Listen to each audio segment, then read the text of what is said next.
everybody, welcome back to H&S Collectibles. This is Cody. Normally on this channel I'm showing a figure, a record, not getting too much into equipment, though I have shown my turntable in the past because, I love it. and it's 1975-ish, I think the table that I have was made in 74 and through 75 maybe. I bought it off the original owner, and I think he bought it in 75, he said, or that's what he seemed to remember. Works great, but for years, years and years, really, it goes back to, again, another movie that I think, just stuck with me, and I always loved was Pump Up the Volume. And Christian Slater had his reel-to-reel player in it. I've wanted a reel-to-reel player for years, and if you've talked to me much, you've heard me complain about one that I saw last year that I just moved too late on, didn't get. But I've been watching Facebook Marketplace, and this one came up, and read about it, and was able to jump on it and get it. Didn't see it work before picking it up from the guy. I actually had my son pick it up. But at the price and for what it was, I felt willing to take the risk, and really the risk is paid off. So this is an AKAI GX-630D.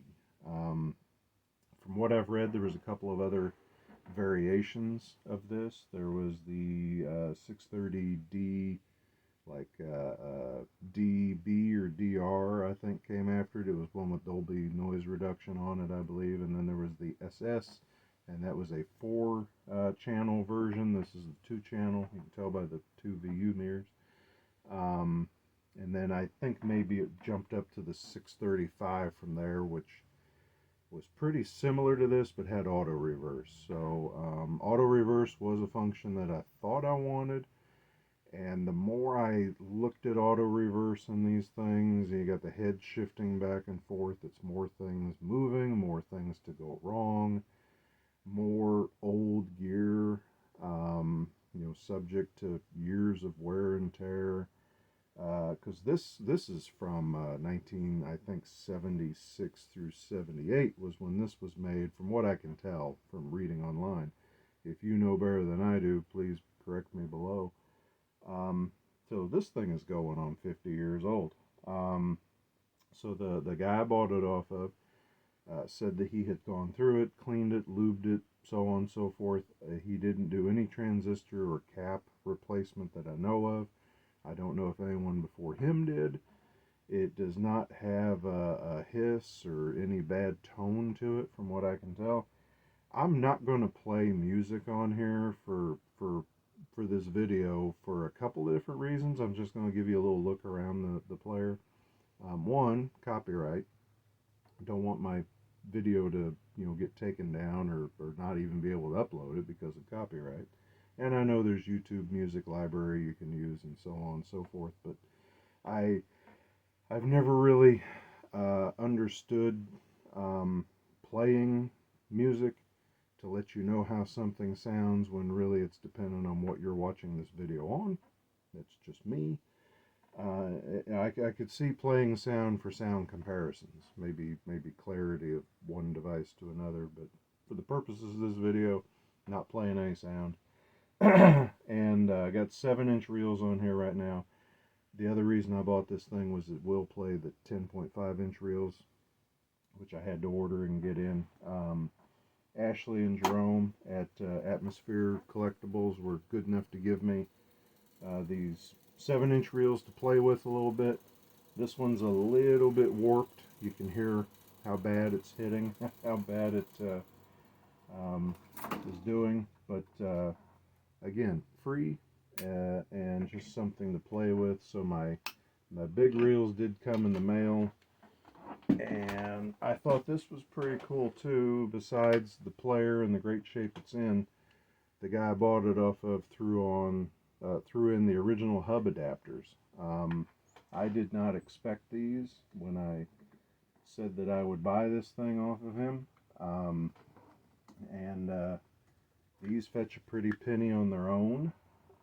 Just being originals, you can get aftermarkets in the $60 or so range, but I couldn't find these, on eBay going for any cheaper than a couple $100 a set, which I thought was crazy. But yeah, I think what I'm going to do is probably turn the camera around, get a better look at this, let you see the controls up close if you're interested in this kind of thing. And then put some reels on and just show it to you how it looks. In the end, I mean, this is really cool. I love playing my records. I've got the big CD changer here. All of this is older gear. I do love the 70s brushed aluminum look. It's how the turntable is. It's how this is. I really kind of despise what happened in the 90s where everything just turned black.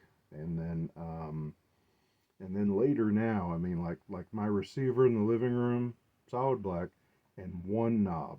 And what I what I love, switches, knobs, dials, just things to tweak and mess with and set. That's just, I guess, always attracted me, always was interested to me. So anyway, I'm going to turn the camera around, show you a little bit of a closer look at this thing, and let you see what it's all about. Okay, here's the player. You have to forgive my creaking chair a little bit, but and also the focus. So this is an AKAI, like I said, GX-630D. 3-motor direct drive. So that reel, the capstan motor are all direct drive. The only thing in this unit that's belt driven, as I understand and I've not checked into, is the counter. That's about the only thing on this unit that I have found that does not work. The counter does not work. If I push the button, it does give a little movement like it wants to reset. I mean, it's all zeros right now. It's been reset, but it does not turn with the tape. So I'm assuming we have a deteriorated belt in there. I might open it up at some point to try to check it out. But as you thread the tape through, you got your tensioner here. This is actually so that the unit does play, and that's a way that you can test these players out. If you're somewhere and doesn't have any reels on it, you can cheat it by moving that up, drop it down, it stops it. You can actually flip this cover up here and see the 3 heads, which I'm sorry, it's a little bit dark. But access the heads there, clean them off every so often. What really attracted me to the AKAI, when you read about it, the way they did them, glass and ferrite heads. So the old metal heads wear down with the tape over the years. The glass heads do not really seem to wear. So it's a robust unit. Should last a long time. Already has lasted a long time, but I hope it lasts me a long time. So just some switches here. Power on and off, of course. Tape speed 7.5 or 3 3/4. Other players will go up to, I think, 15 inches per second. This is just 7.5, 3 3/4. Selector for 7 or 10-inch reels, so that, and that's got something to do with where it sets the tensioner, I think. I don't know exactly. Headphone jack, tape and source. So if you're recording a tape, you can flip over to monitor and hear what the incoming signal is, and then flip to tape and hear what you're recording, or how your recording went. Because as it comes in on the heads, the 3 heads are here. You hit the erase head first and erase the tape. Hit the record head second and record it. And then hit the play head and actually play it. So when you're in source or monitor, you can hear what's coming in. When you hit tape, you can actually hear what you already recorded on the fly while you're recording it, which is kind of cool. And let's see, pause, just, your fast forward, play, record. You can hit pause, hit record, and have it sitting there waiting. And then you've got separate volume or input line controls for line in and the microphone. You know, the outer is the line in and the inner is the microphone. I don't know that I will ever use the microphone. We'll see. I can't really see recording my voice on here. One thing I have not done yet, I did want to find a download somewhere, Professor Noby, you know, reading the passages from the Book of the Dead.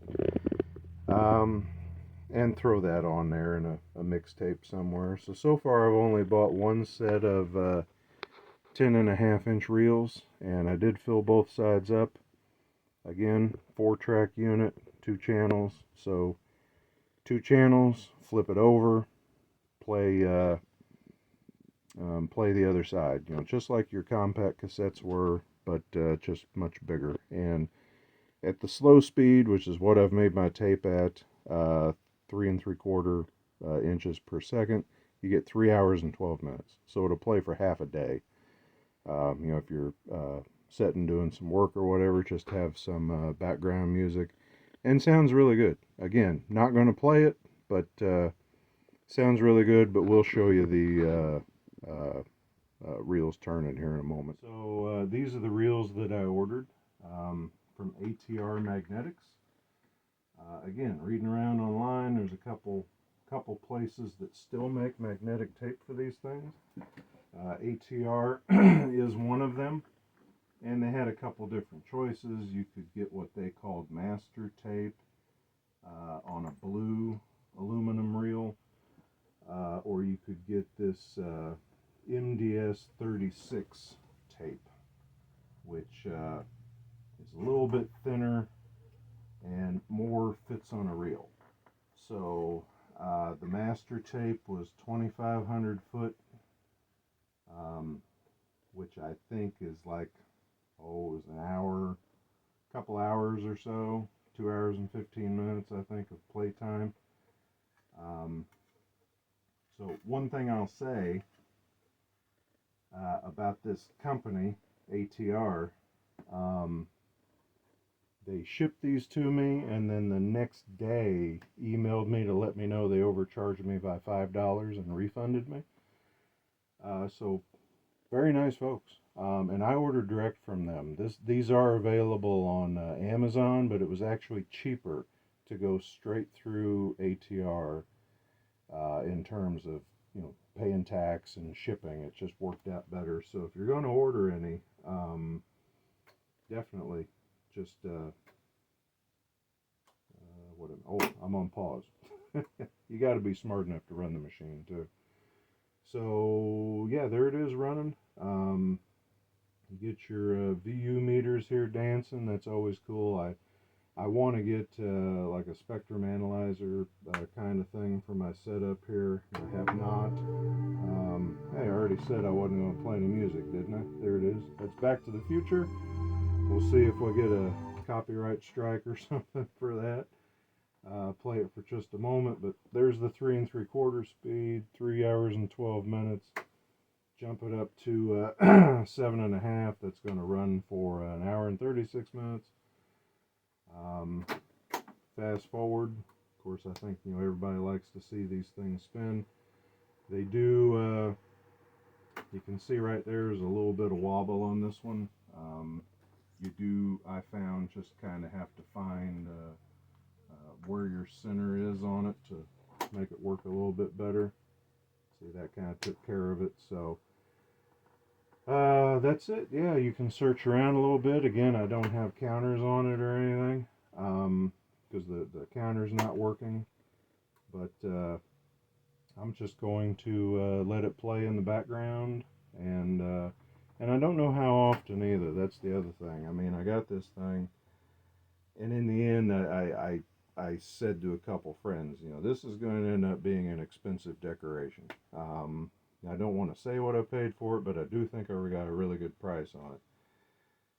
But then just the tape. I mean, to get these 2 reels, like I said, it was cheaper to get them and have them shipped direct from the company rather than going through Amazon. But you're still talking, you know, $150 or so for a set of reels like this. So it's an expensive format, but by God, it's cool. That's the only defense I have for buying this thing. You know, I like my records, I like my CDs. I've seen that compact cassettes are seeming to make a comeback, and I do not want to get into that. I said I'll be damned if I ever buy another cassette tape, but I had to have one of these at some point because they're just too cool looking. They're really, you know, the centerpiece of what I think is like a proper and cool you know, music setup. I am on the lookout down the road for some kind of a vintage receiver. This is from, I believe, the 90s. Bought this off the same person I bought my turntable off of. And that's the other thing. I don't know about newer receivers. So my receiver in the living room I was talking about is an AV receiver. I don't think it has a tape monitor. Does not have an input for a cassette deck. This does. So you have an in and an out for tape monitor, and that works great with this because you kind of have to loop in and out. It was making my head hurt thinking about how I was going to wire this thing in until I saw that. And I don't know how well you know, the newer receivers are set up to accommodate something like this.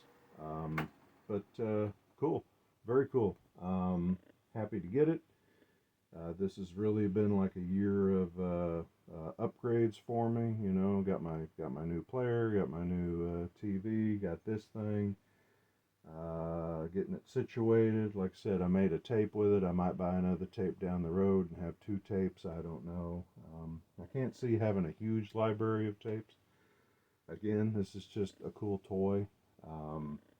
It's not like I'm going to be mixing music or anything. So that's it. Just wanted to show and share and see what you all think. Do you know anything about this model? Am I correct on the years? I'm having trouble kind of finding specific information on it. So, I mean, I found the manual and things like that, but I'm worried. I'm not worried. I'm more interested in dates of manufacture, how many of these units were made. It seems like they're still pretty readily available.